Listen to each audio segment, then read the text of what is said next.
Alrighty. Hey everybody, welcome back to the Mentality Project, Mentality Mondays, Healthy Masculinity Conversation Series. Excuse me. I'm Magnus Dallier, the Mentality Project Coordinator, and today we're very excited to have Dr. Zacharda from the Office of Student Conduct as our special guest speaker. He's going to be talking about the work he does and its relationship to healthy masculinity. We're also joined by my co-host, Anthony, whom I'll pass it off to, today to get it started. Hi everyone, my name is Anthony Siliberto. I am the Assistant Director in Fraternity and Sorority Programs, as well as one of the co-leads on the Mentality Project here at Tulane. I'm very excited to have my colleague Dr. Zacharda with us today and get us started with our first question. So our first question is really just tell us a little bit about yourself and the work that you do both at Tulane and maybe previously at other institutions. Sure. So as our host had indicated, I'm the Director of Student Conduct here at Tulane. I've been here about 3.5 years now. I also teach a TIDES class. I've had many students that have come through those sections. I teach a class called Leadership, Politics, Power, and Change out of the NTC College. And I have loved my time here at Tulane. One of the things I love about Tulane is this is a place full of innovation. And I think this Mentality Project is a great example of that, that if somebody has an idea to try and fill a void or fix a problem, I think there's so much support, both support from supervisors, support from the cabinet, as well as financial support to really let students grow, thrive, learn, understand. And I'm so glad that I've gotten to be part of this project from early on, and then certainly on in this role today. I guess a little about me. I've been in higher ed. We'll just say I've been in higher ed for a long time, without divulging that I'm older than many of you, and probably the same age as your parents.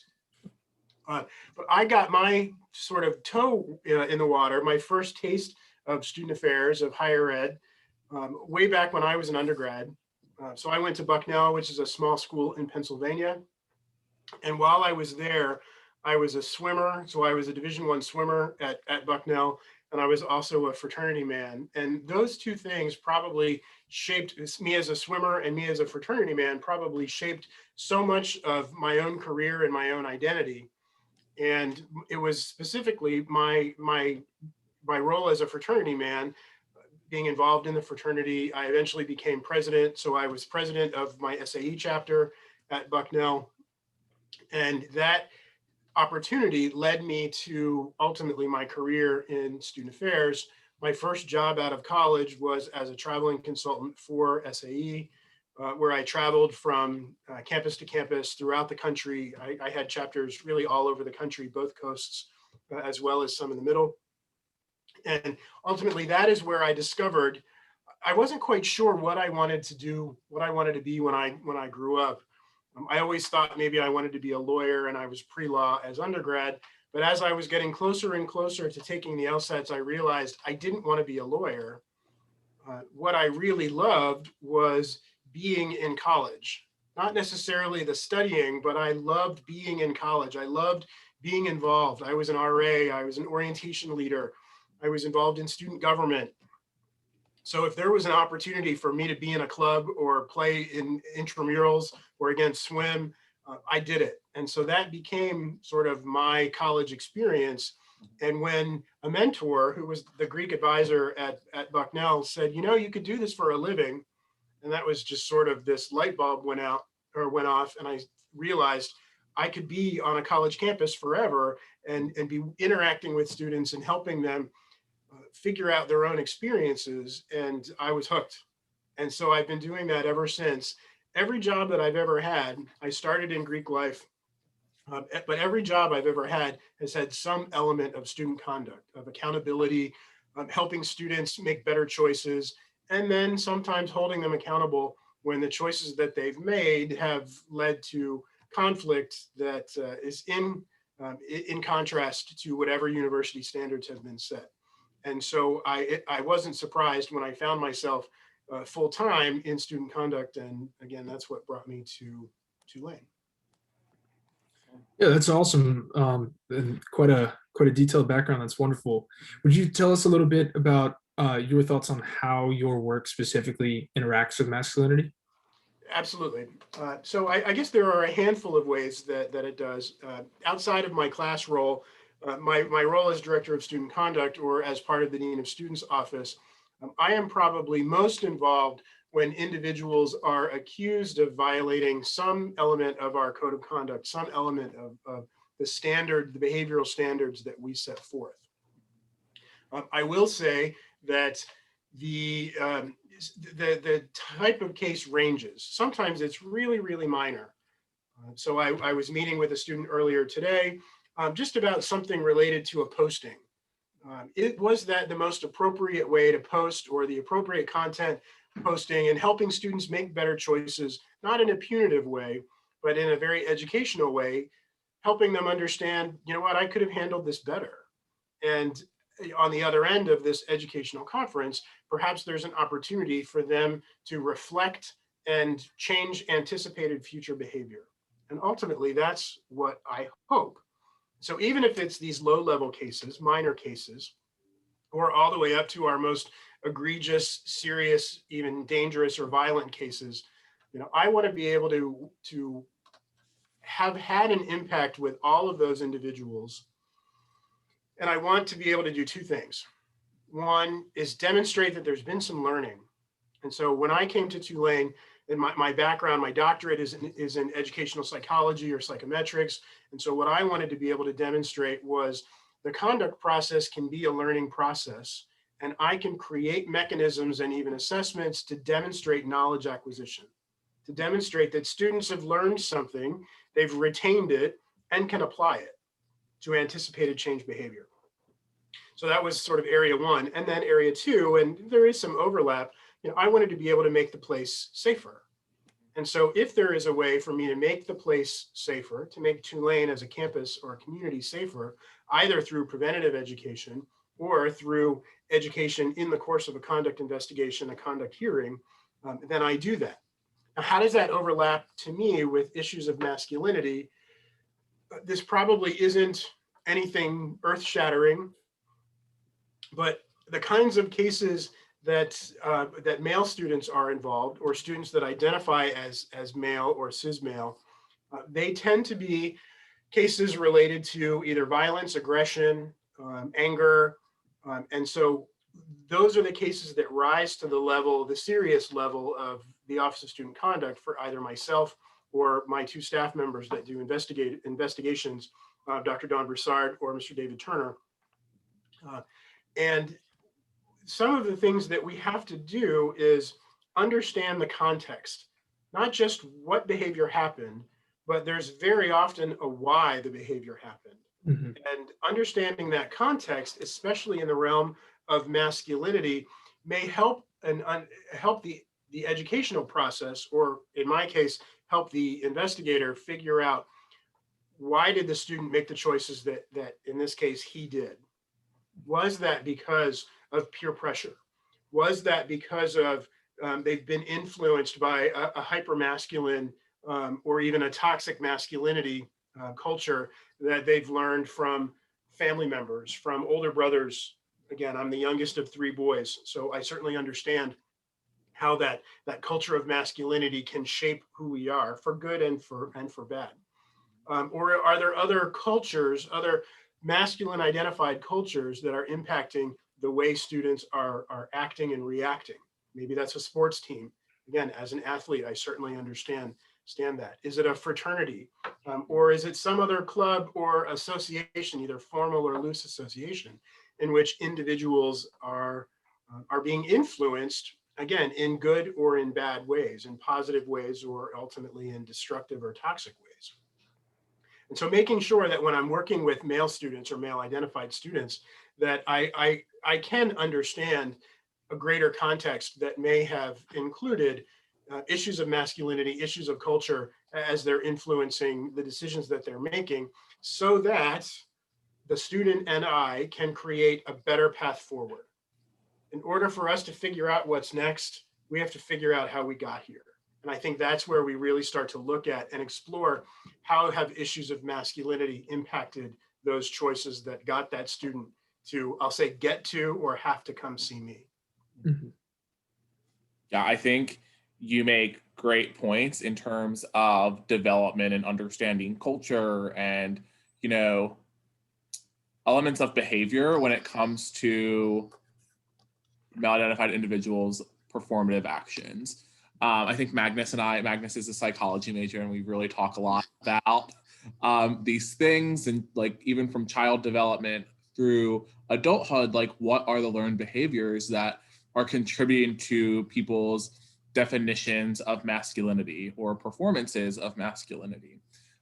So think about it from a psychological perspective. If we can figure out the cause and effect, then we can predict future behavior, or we can modify future behavior. Mm-hmm. So if you haven't already learned that, Magnus, you're gonna be knee deep in cognitive behavioral therapy in ways that you can cognitively change behavior. But again, part of that is reflecting on or understanding what has gotten you to where you are. Yeah, and in effect, that's kind of the whole goal of the Mentality Project, is to spark conversations that get people to reflect on the different thoughts and beliefs that go into the behaviors that they exhibit. So that's sort of the intention, is to have more of a mindful awareness of how we're acting and the impacts that it has. So it's absolutely overlaps for sure. Yeah, absolutely. I'm curious, just, the three of us are members of fraternities, and that has really helped me define what masculinity means to me in a lot of different ways, and how it's shaped my ideas of what masculinity is and can be.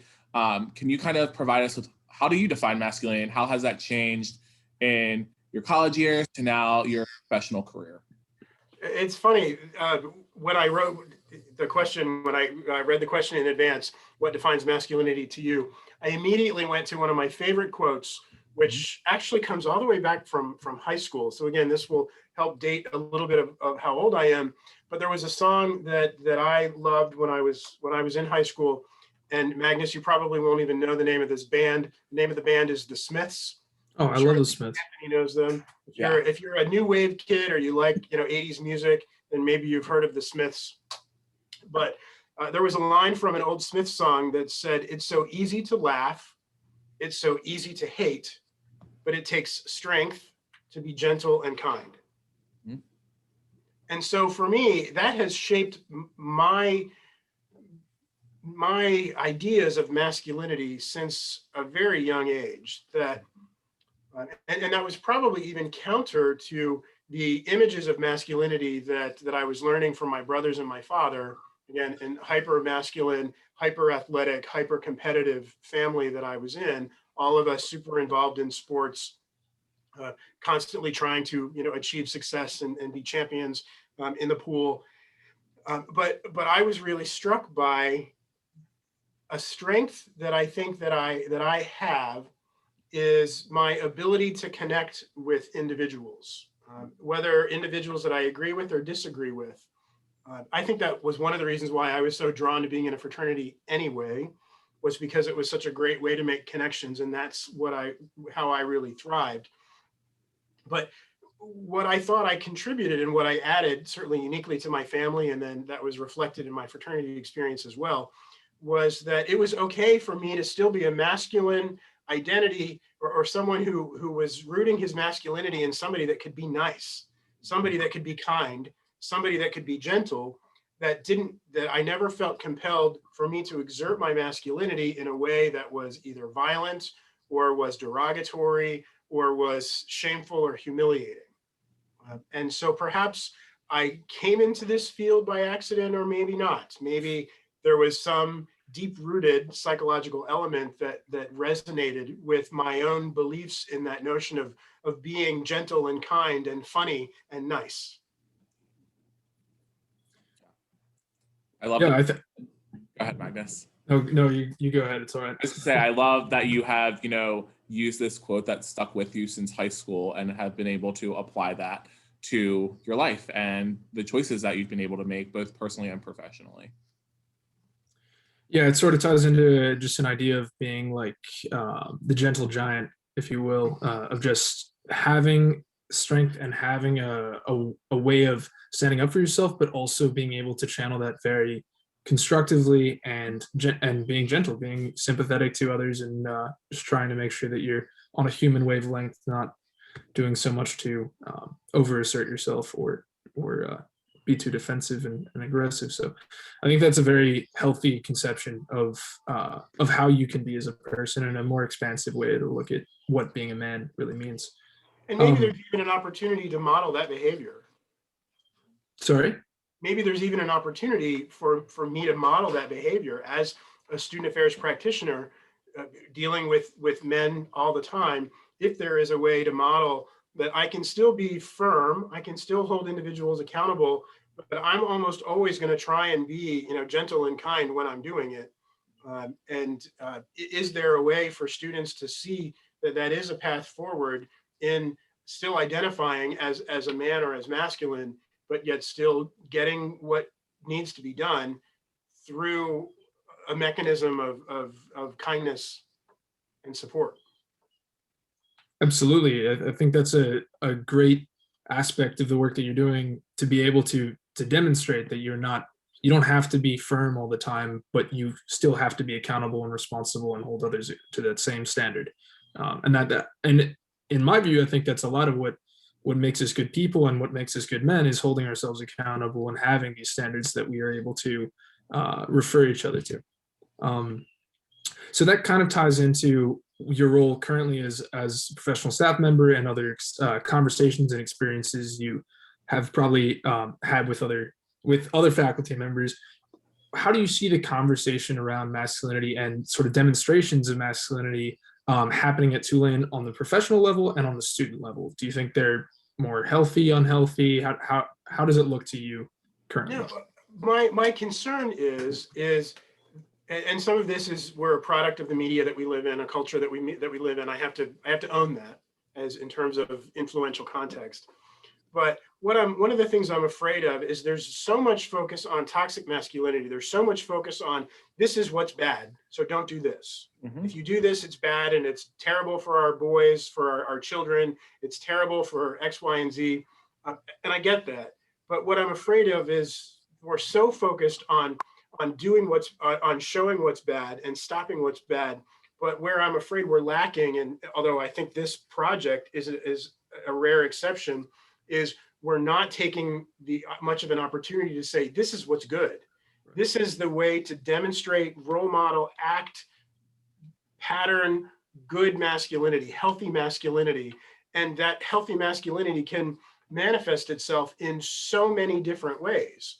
Right. That we know what's bad, and we know that that can be dangerous, but I don't think we do a good job of celebrating the many, many, many different ways that men are embracing their own masculinity, even if it is outside of the traditional view or lens or definition of what it means to be masculine. I wish we did more of that. I think this project is one of the few that starts to do that. And so I applaud and praise the work that this group is doing. And I think Tulane is lucky to have a project like this, but there's a lot of places that aren't so lucky. Yeah, thank you. That's exactly what you just said, that we, at least currently in the conversation, it seems that we're so focused on what's wrong and not providing an alternative that people are just lost. And that was one of the biggest driving factors for why I decided to pursue this role, in knowing that I have felt that way for a time, and trying to figure out who can I look to, how can I mold myself into a more comprehensive person that doesn't have to fit this rigid idea, but also is not trying to just move away from all these things without any solution of where to go next. So yeah, that's right. You can't take something away without replacing it with something different or better, because something else, chaos will fill the vacuum. Yeah. I think so often we expect, or I guess expect is the right word, that mal-identified individuals will just perform in the negatives, right? In the unhealthy behavior. So we feel like we have to address that. And I can say, like, within my own friend group, I've seen an absolute shift in between my close friends from college to, we're in our mid to late 20s and early 30s, that like normalizing behaviors like saying I love you to your other male identified friend is okay and normal. Yeah. Like should be supported, and checking in on your friends and like asking how they're doing is normal and like should be normalized. In college, I feel like that wasn't the norm, and that was like 5 or 6 years ago. But now I think, as I'm seeing my undergraduate fraternity, who now I now advise, it is becoming the norm, and like that's super important. And just that small but large change is showing that healthy masculinity is being talked about even on the individual level more. And Magnus, I don't know if y'all are seeing that within your organizations on campus or within your friend groups, but I think it's something important, if you're not seeing, to kind of start normalizing. Of course. Yeah, I think I'm very fortunate, at least within my circles, to benefit from a similar sort of interaction style. I think that's kind of fortunately been pretty commonplace for me, to have people check in on each other and be okay being vulnerable, when appropriate, but that's the other thing too, is that what's appropriate and when is appropriate to be vulnerable and to be yourself is something that's changing constantly too. And fortunately, I think it's becoming more of a natural and accepted thing, in a constructive sense. So I'm glad to see that, but I think it's also going to be a long time before I'm able to look back and really recognize how drastic the differences have been from growing up to my adult career. But I think there are good things that are changing too, and Yeah. I want to highlight one of those in particular, and I'm so grateful that I've been able to be part of Impact for the last several summers. Anthony and his colleagues invited me to be one of the facilitators, and I think I've done it 3 times now. We didn't get to do it last year or in the fall in its normal way because of all things COVID. But I think 2 of those 3 years, one of the things that came out was, is there an opportunity, especially in the fraternity and sorority community, to break down some stigmas relating to mental health? And I think some chapters have really taken that and run with it, even at a national level. But one of the things that I have especially seen at Tulane in the 3 years that I've been here is that stigma, especially of men seeking out mental health support. I feel like every year we're seeing more and more men that are reaching out for help, whether it's through our case managers and case management or through counseling, through CAPS, or what used to be CAPS, seeking out that help. I hope that that is a trend that is only going to continue to grow, and that also becomes embedded into, what does it mean to be a man? Well, it means knowing when to ask for help and knowing how to do it. Right. Absolutely. And I think that goes into also like our students being able to see on a national scale other men who they can look up to or see themselves in talking about these things. Like we have brought Tim Mousseau to talk about his story around sexual violence and being a survivor. We're bringing Zach Westerbeck in to kind of talk about breaking down the stigma within your organizations of mental health. And those are both men they can relate to because they're both fraternity men, like normalizing the conversations and engaging in conversation with them, which is a positive, because I feel like a big reason the Mentality Project was developed was because we felt like there wasn't room at the table to have these conversations with male-identified individuals, right? Around mental health, around violence prevention, and those were a large population where we needed to include in the conversation. Sure. And I've seen 2 really great examples recently, even beyond Tulane, in the sort of national field of athletics. So again, I'm a swimmer, so of course, I think Michael Phelps is, amazing and all that. But there's been a campaign with Michael Phelps and his new wife talking about his own struggles with depression and mental health issues. And how amazing is that? This person that we think he's the greatest swimmer in the history of the world, what could he possibly have to be sad about? But yet this person who is an idol to millions of swimmers across the world is struggling, and he needs help.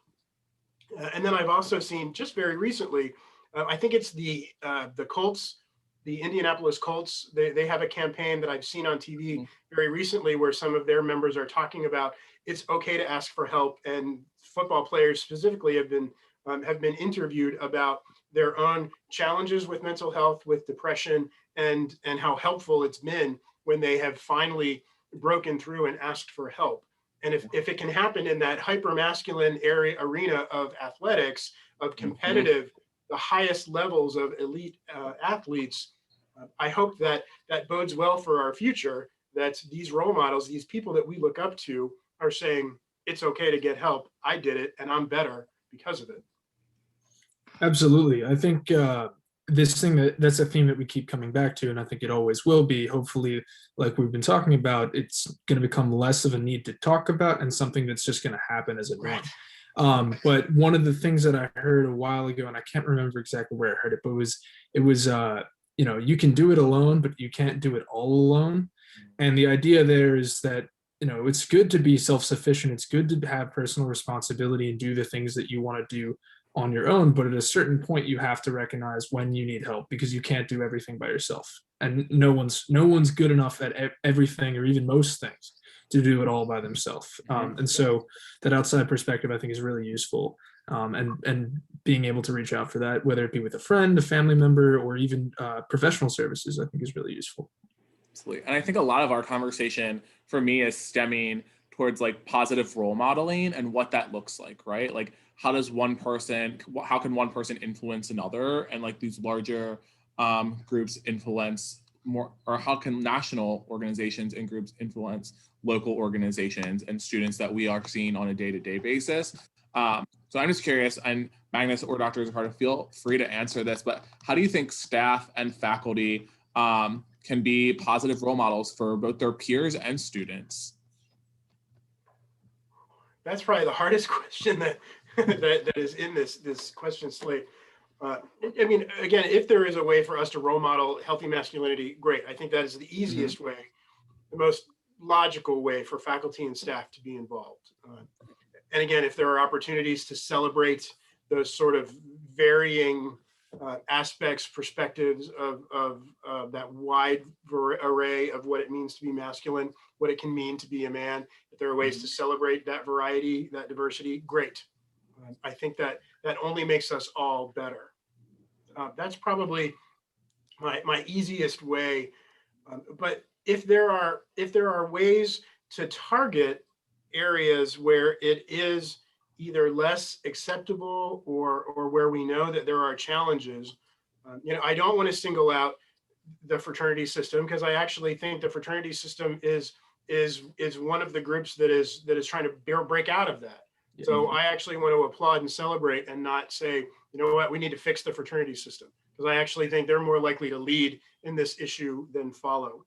But perhaps there are some other institutions, whether it's the military, whether it's law enforcement, that there probably are regular examples of where individuals are almost brainwashed into there is only one very specific way to express masculinity. And if you're not expressing masculinity in this very narrow way, then you're not successful in those areas. And I think that is doing our men a tremendous disservice, and potentially even fostering or contributing to real danger or violent behavior. Absolutely. And I think it's really like engaging in conversations around healthy masculinity that we can create change and be role models. And Magnus, I don't know if you want to add in like how can peers be positive role models to one another? Yeah, I mean, I think everything Dr. Zacharda was just saying, and I'm also glad that you would, you advocate for fraternity programs as trying to break free from the stereotypes that so often hold them down. I mean,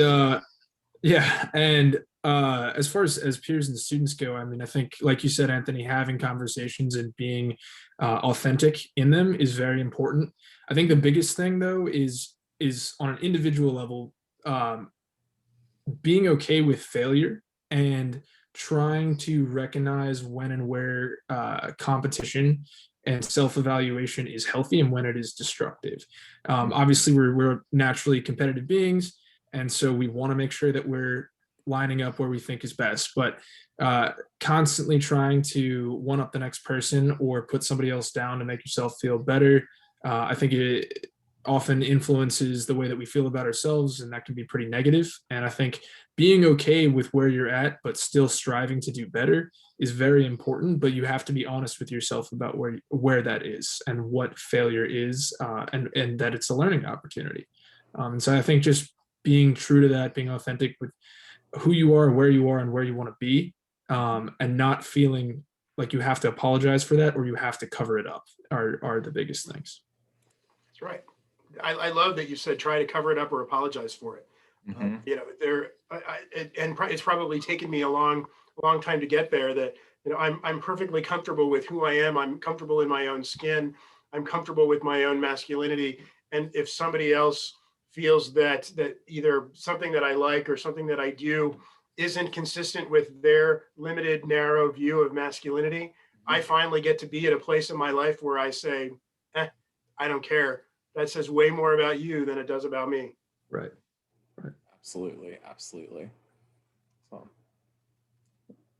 Yeah, and I think that's also true too, that it takes time. It's not that's the whole point of what I'm saying is, you have to be okay with not being there yet. And I am not perfect in this regard either, so I have to be okay with the fact that I'm trying to cultivate that, trying to get to that point of being able to look at what someone's saying and just be, it doesn't matter, Mm-hmm.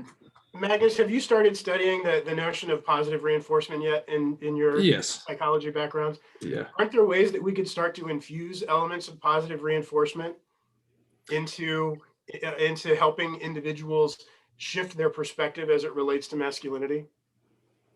Certainly. I mean, on a social level, just outwardly rewarding somebody or commenting on something that they're doing and acknowledging that that's a good thing. I think also sometimes journaling or even just logging what you're doing and being in touch with your progress in that regard, and giving yourself some kind of a reward, whether that be a beer if that's what you want it to be, something to remind yourself that this is a good behavior and pattern to be setting.